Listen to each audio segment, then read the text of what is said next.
Well, if you're here to tell me I told you so, you could save it. If you're here to tell me that Nick Foles is somehow the GOAT because he beat the GOAT again, Tom Brady, you could save that as well.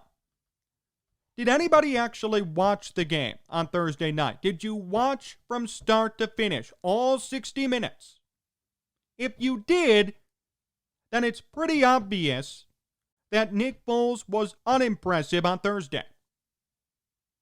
It's apparent. If you watch the game, if you know anything about football, then you know what Nick Foles did should not be considered good, satisfactory. He shouldn't be considered the right man for the job based on Thursday, and here's why. Outside of 5 minutes, Nick Foles was nothing on Thursday. Remember the big knock on Trubisky? Oh, he can't play a full game. We have to bench him. He's not consistent enough. Why aren't people saying that for Nick Foles? 5 minutes, that's it. I will give him credit. In those 5 minutes, he did something that virtually no other quarterback can do. 2 touchdowns, 2 full drives in crunch time at the end of the second quarter. That was impressive. I'll give him all the credit in the world for that. What I won't stand for, though, is the rest of the game, him being a non-factor. And that's true. That's factual. You cannot argue with me on that. He was a non-factor for the rest of the football game. First and second quarter, for the most part. Inaccurate throws, couldn't throw the ball downfield. How was that better than Mitch? And remember, Nick Foles did not score another touchdown or did not lead the Bears on a touchdown-esque drive again after that second quarter. First quarter, nothing. Third quarter, nothing. Fourth quarter, 2 field goals. What I'm trying to say is that the Bears won that game on Thursday, not because of Nick Foles, not because of his heroics. They won because of the defense, and believe it or not, the kicking game. That's why the Bears won. You could argue the run defense wasn't good enough, but when the Bears needed a stop, they got one. They stopped the GOAT Tom Brady from a late game winning drive. Never mind the fact that Tom had a bit of a dementia moment. The point is, the Bears did their job. On 4th down, Tom threw for 20-plus yards. It was a big pass, and the Bears broke it up to end the game. That's a fact. Cairo Santos kicked the game-winning field goal. That's a fact. No argument, no dispute. Kyle Fuller made the play of the game. Forced a fumble deep inside Buccaneers territory and set up the Bears for an easy 3 points. Should have been a touchdown, but the Bears took the field goal. They took the points. That happened. That was the play of the game. Had that not happened, I guarantee you, Tom Brady would have driven downfield and probably scored something. There was enough time to do it. Remember in 2018, what happened with the Bears defense? Remember the 30-plus takeaways they had, an NFL franchise record there? Every time that happened, every time the Bears recorded a takeaway, guess who got great field position? Mitch Trubisky. Guess who succeeded in 2018? Mitch Trubisky. 2019, less turnovers, less of a short field, and all of a sudden, Mitch is struggling. This year, the Bears get a big turnover, short field, Nick Foles thrives. And people are pinning it on Nick Foles. Wrong. At the time when Mitch had the 27 touchdowns back in 2018, no one said Mitch is talented. Mitch is the one doing this. Everyone gave the defense credit. Deservedly so. That should have been the case on Thursday. Everyone gave Nick Foles too much credit for doing his job as a game manager. No one gave the defense credit. No one said what Kyle Fuller did was the game-winning play, which it was. It was the game-winning play. That's the reason the Bears won that game. Again, no one wants to admit it. They want to advance the narrative that it's Nick Foles that the Bears need. It's Nick Foles who saved the day. Wrong. The defense saved the day.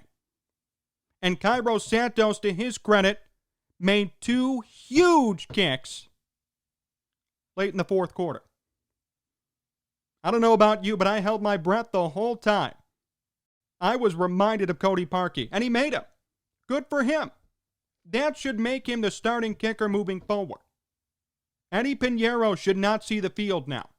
Santos made 2 kicks in crunch time, in prime time, against the Buccaneers and Tom Brady. That's enough convincing for me. Santos should be the kicker moving forward. But see, that's my point. When you look at the game from an objective perspective, when you stop coddling and fawning over Nick Foles and you really think about the factors that went into that win, Foles played a minor role, very small.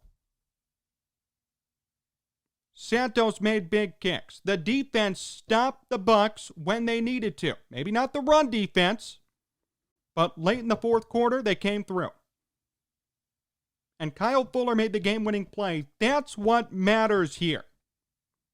Not Nick Foles beat the GOAT. Here's an interesting stat for you. There are 4 quarterbacks in NFL history who are undefeated against Tom Brady. Only 4. Nick Foles is 1. Cam Newton's 1. Then there's Jake Plummer and Brian Griese. Those are the 4 quarterbacks who are undefeated versus Tom Brady. Let me ask you this. If you were an up-and-coming quarterback, would you want to be included on that list? My answer is a resounding hell no. I would never want to be compared to 3 stopgap quarterbacks and 1 MVP who's a bit washed up. Sorry.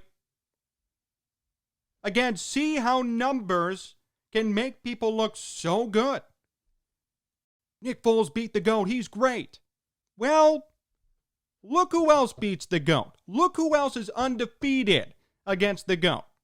Would you want to be Jake Plummer or Brian Griese or Nick Foles? No. No way. And Nick Foles didn't beat Tom Brady. The Bears did. The Bears defense did. Cairo Santos did. The Bears defense played a complete game. All 60 minutes. Nick Foles played for 5. Nick Foles played for 5 minutes on Thursday. Not all 60. And the last time I checked, that was the biggest criticism of Mitch. Can't play a full game. Got to take him out. Foles didn't play a full game. The Bears scored 2 touchdowns in a matter of minutes in the second quarter. Other than that, he was a non-factor on Thursday. That's the truth. I know Bears Twitter is going to light me up for this, but it's true. What else did he do? What, in the fourth quarter, when Kyle Fuller forced the turnover and they scored a field goal? How was that Nick Foles' credit? How was that good for him? It was a short field. They should have scored a touchdown. Not a field goal, and they couldn't. So they had to kick it in and rely on Cairo Santos. Stop spinning this to be a Nick Foles win. Stop spinning this to give him all the credit. If you watch the game objectively, you know that Nick Foles really didn't do much. Outside of that second quarter, there was nothing to be excited about. There was nothing that impressed me. The Bears scored nothing outside of that 5-minute chunk. That was it. Nothing was scored. Nothing happened. They scored nothing in the first and third quarters. 2 field goals in the fourth. That's an indictment on Nick Foles. He can't play a full game. The same reason that the Bears benched Mitch Trubisky. Oh, the Bears are always playing from behind with Mitch. We can't expect him to make a comeback every day. Time to bench him. But the Bears keep in Nick Foles for playing 5 good minutes. Tell me how that's okay. Tell me how that's not hypocritical. Bears fans, I get it.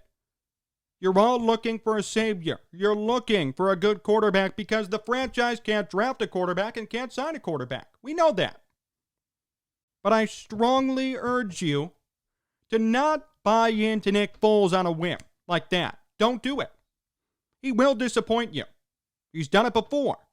Stop thinking of him as the Super Bowl MVP and think of him for what he really is. A stopgap quarterback who last year on a losing Jacksonville team lost his job to Gardner Minshew. That's who Nick Foles is. Or the guy who couldn't perform with the Rams or the Chiefs. That's who Nick Foles is. Stop remembering him for 6 good games 3 or 4 years ago. Think about who he is today. You really believe he can replicate that? In a new system with the Bears? No.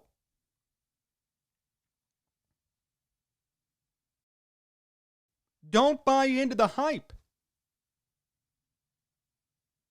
I know you really want to see a good quarterback on this team, but I'm warning you, it will backfire. It's only a matter of time. The Bears have an easy schedule. It may not happen in the regular season, but come the playoffs, I guarantee you, this team is not going to the Super Bowl with Nick Foles. Sorry. Sorry to burst your bubble. This isn't 2017 Nick Foles who came in for Carson Wentz. This is 2020 Nick Foles who came in for Mitch Trubisky when he shouldn't have. That's the truth. That's what you need to hear and need to know. I'm sick of people spinning this in Foles' direction. Foles gets the win.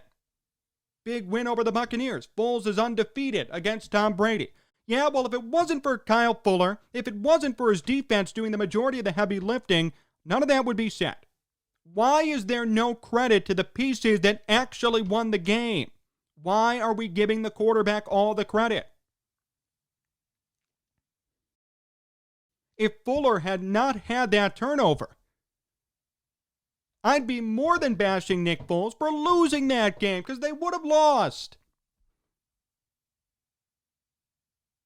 I get it. A win's a win. I'm happy to see the Bears at 4-1. I never would have thought that was possible, especially with the quarterback controversy.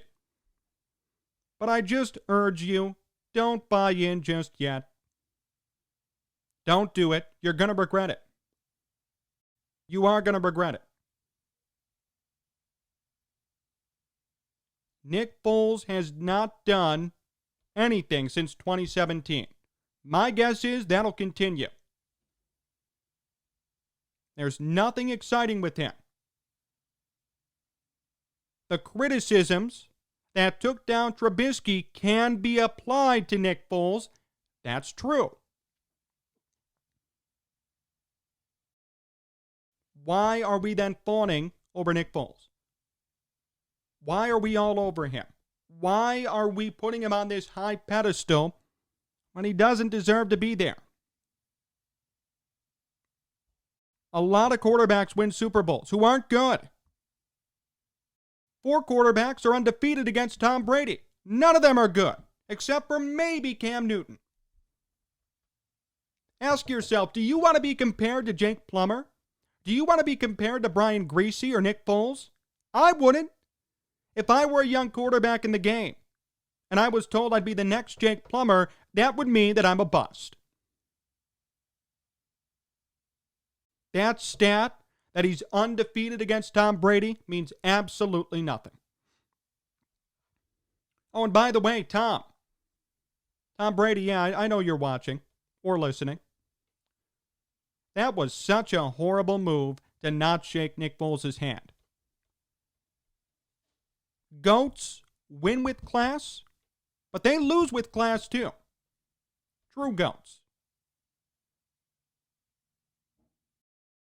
Not fake GOATs purported by media and by fans, which is what Tom Brady is. You win with class. You lose with class too. Not shaking Nick Foles' hand is ridiculous. He should be ashamed. I would be. Sore loser?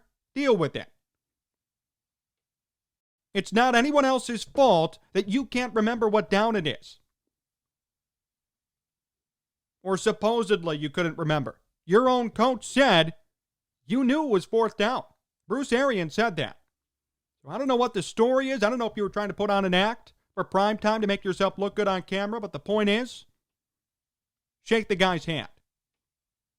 You lost fair and square. Shake his hand. Deal with it. Everyone else does it. Why are you entitled to not do it? I didn't like that one bit.